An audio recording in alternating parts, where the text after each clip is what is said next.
Reviens Israël jusqu'à l'Éternel ton Dieu, car tu n'es pas tombé que par tes erreurs. Armez-vous de paroles et revenez à l'Éternel. Dites-lui, fais grâce entière à la faute agréée, la réparation. Nous voulons remplacer les taureaux par cette promesse de nos lèvres. Nous ne voulons plus l'appui de la Syrie, nous ne monterons plus sur les chevaux de l'étranger et nous ne dirons plus nos dieux. À l'œuvre de nos mains, car auprès de toi, seul le délaissé trouve compassion. Alors je les guérirai de leur égarement, je les aimerai avec abandon, parce que ma colère sera désarmée. Je serai pour Israël comme la rosée. Il fleurira comme le lys et enfoncera ses racines comme le cèdre du Liban. Ses rejetons s'étendront au loin, et il aura la beauté de l'olivier, la senteur embaumée du Liban. De nouveau, ceux qu'ils abritaient à son ombre réanimeront la culture du blé et s'épargneront eux-mêmes comme la vigne. Il sera nommé comme le vin du Liban. Éphraïm, qu'ai-je donc de commun avec les idoles? Moi seul, j'exauce, je vois, semblable à un cyprès toujours vert. Je suis la source de tous tes biens. Qui est sage pour comprendre ces choses, intelligent pour les reconnaître? Droites sont les voies de l'Éternel. Les justes y marchent fermes, les pécheurs y trébuchent. Quel Dieu t'égale, Éternel, toi qui pardonnes les iniquités, qui fais grâce aux offenses commises par les restes de ton héritage, toi qui ne gardes pas à jamais ta colère parce que tu ne te complais pas dans la bienveillance. Oui, tu nous répondras en pitié, tu nous étoufferas nos iniquités, tu plongeras toutes nos erreurs dans les profondeurs de la mer. Tu témoigneras à Jacob la fidélité, à Abraham la bienveillance, que tu as juré à nos pères dès leurs premiers âges.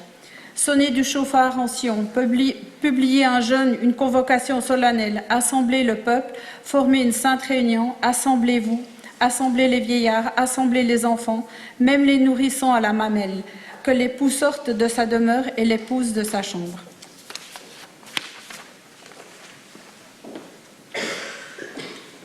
Alors je vous invite à procéder à un certain calcul mathématique.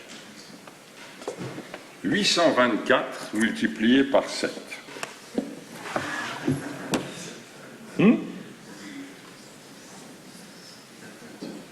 5782.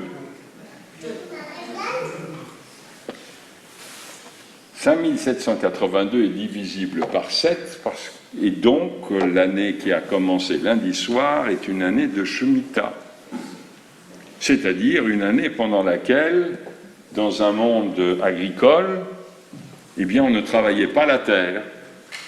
Il n'est rien dit quant au berger, mais la terre, on ne devait pas la travailler, on devait la laisser en jachère pendant une année.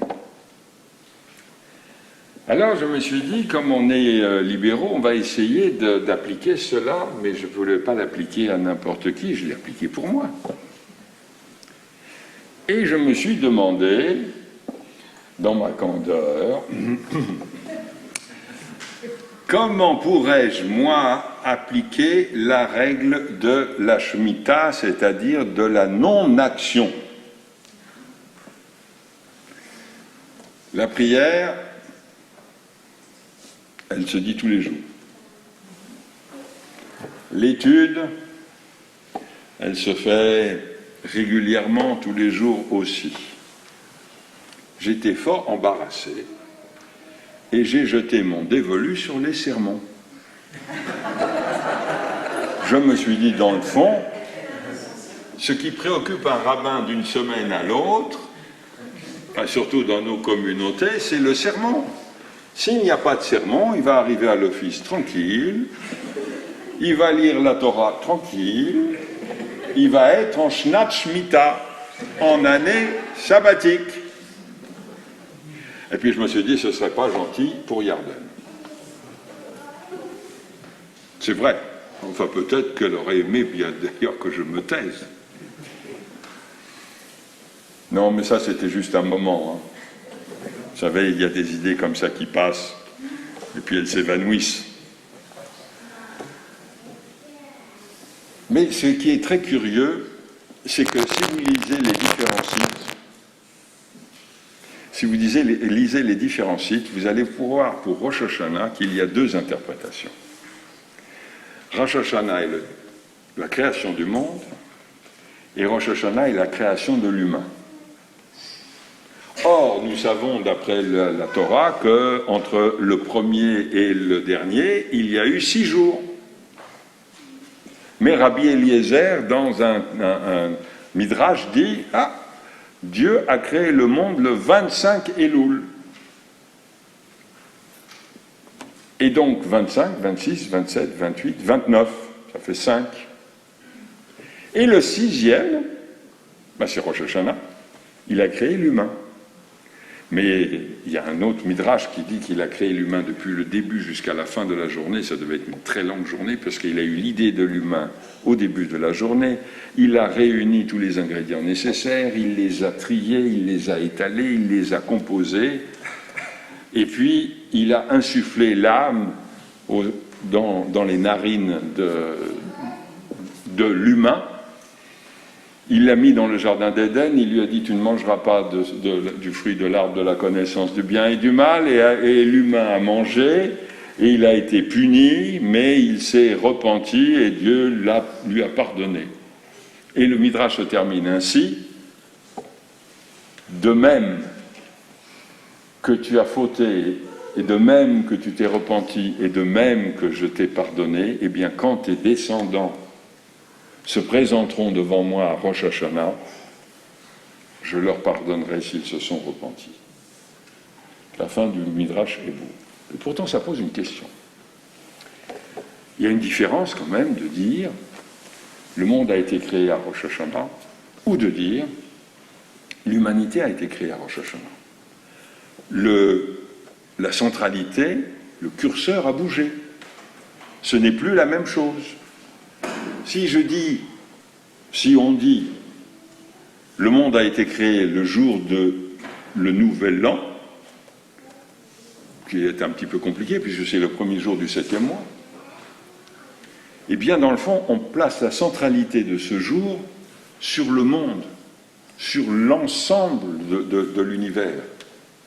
Quand on dit l'humain a été créé le jour de Rosh Hashanah, comme Rabbi Eliezer le dit, dans les Pirkei de Rabbi Eliezer, alors, ça veut dire que l'on place la centralité de l'humain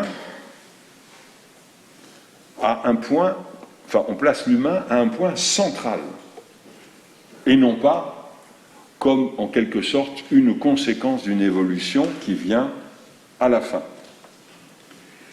Si Yom Kippour avait été le 7e jour du mois de Tishri, cette question ne se serait pas posée.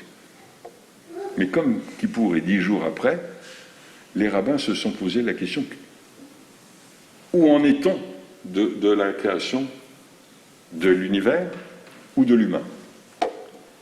Si je prends le texte de la prière de Rosh Hashanah, Hayom Harat Olam, c'est-à-dire que ce jour-là, le monde, l'univers a été enfanté.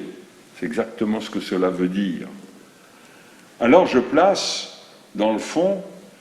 place, en célébrant Rosh Hashanah, à l'intérieur de la création. Si, comme Rabbi Eliezer, je dis le monde a été créé le 25 Elul et le premier Tishri, l'humain a été créé, je me place au centre de la question.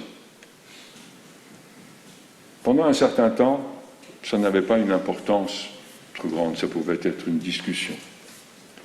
Mais dans le fond, aujourd'hui, on devrait en revenir à la première opinion. Hayom Harat Olam. Ce jour-là, le monde a été enfanté. Parce que cela nous placerait à l'intérieur de la création.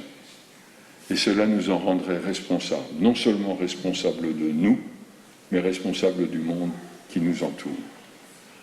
Alors peut-être devons-nous dire à ceux qui prétendent que l'humain a été créé à Rosh Hashanah, que c'est le monde qui a été créé, parce que le monde a pu exister sans nous, mais nous ne pouvons pas exister sans lui.